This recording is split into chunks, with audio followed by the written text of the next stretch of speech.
আসসালামু আলাইকুম। আজকে আমি তৈরি করব এমন একটা রেসিপি যেটা সবাই অনেক বেশি পছন্দ করবেন। যারা চিনার মাংসটা খেতে চান না, খেতে পছন্দ করেন না, তারা এইভাবে একবার করে দেখবেন।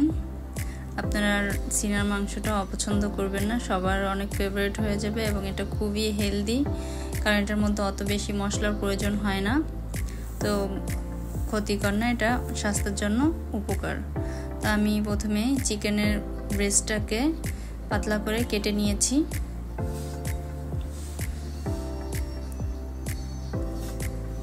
দেখুন, আপনারা এভাবে কেটে নেবেন, কেটে ধুয়ে পানিটা ছেঁকে নেবেন। আমি এখন দিয়ে দিচ্ছি লবণ। লবণটা একটু কম দিবেন, কারণ সয়া সস দিব। আমি দিয়ে দিচ্ছি গোলমরিচ, এবং আমি সয়া সসটা আগেই দিয়ে দিয়েছি। আমি সবগুলো উপকরণ খুব ভালোভাবে ম্যারিনেট করে নিচ্ছি। এটাকে আমি ম্যারিনেট করা হয়ে গেলে আমি এটাকে কিছুক্ষণের জন্য রেখে দিব। আমি নিয়ে নিয়েছি ব্রেড গ্রাম, নিয়ে নিয়েছি একটি ডিম। ডিমটাকে আমি ফেটে নিচ্ছি।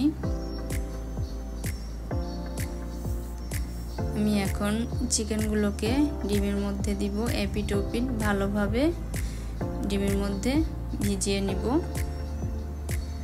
এখন দিয়ে দেব আমি ব্রেড গ্রামের মধ্যে, সেম একইভাবে এপিট ওপিট করে ভালোভাবে ব্রেড গ্রামটা মিশিয়ে নিব, যাতে এপিট ওপিটে ভালোভাবে লাগে। আর আপনারা সব চিকেনগুলো একসাথে করে নিতে পারবেন, কারণ এটা একসাথে রেখে দিলে কোনো সমস্যা হয় না। আর আপনারা এভাবে করে ফ্রিজিং করে রাখতে পারেন, যখন প্রয়োজন তখন ভেজে নিতে পারেন। এটা খেতে খুবই মজাদার এবং খুবই টেস্টি। আর সবাই আমার চ্যানেলটাকে অবশ্যই সাবস্ক্রাইব করে পাশে থাকবেন। আর এত সাবস্ক্রাইব করার জন্য আমার অনেক অনেক ধন্যবাদ আপনাদের। পুরো ভিডিওটা দেখবেন, তাহলে আপনাদের জন্য রেসিপিটা খুবই সহজ হয়ে যাবে। এটা কোনো ঝামেলা নেই, কোনো অত মশলার প্রয়োজন নেই, খুবই সিম্পল একটা রেসিপি। আপনারা সবাই বাসায় এভাবে তৈরি করতে পারবেন এবং খেতে খুবই মজাদার।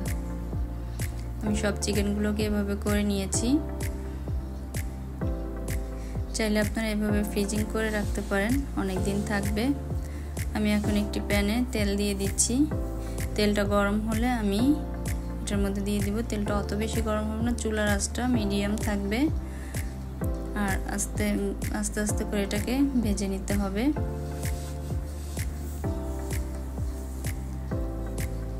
দেখতেও খুবই সুন্দর।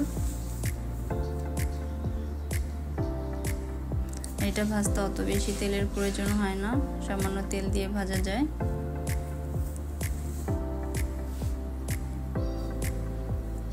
আমার চিকেনগুলো ভাজা হয়ে এসেছে, আমি এখন এটাকে নামিয়ে নিব। দেখুন কত সুন্দর, এবং এটা খেতে খুবই মজাদার। আপনারা এভাবে করে খেয়ে দেখবেন, তাহলেই বুঝবেন এটা কত টেস্টি। আমি একটা কেটে ভিতরে দেখিয়ে দিচ্ছি। এটা তো বাচ্চারা খুবই পছন্দ করে।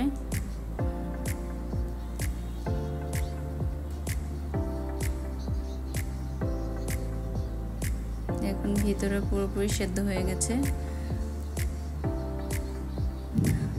অবশ্যই আপনারা এভাবে তৈরি করবেন, আমাকে জানাবেন কেমন হয়। ভিডিওটি দেখার জন্য আপনাদের অনেক অনেক ধন্যবাদ।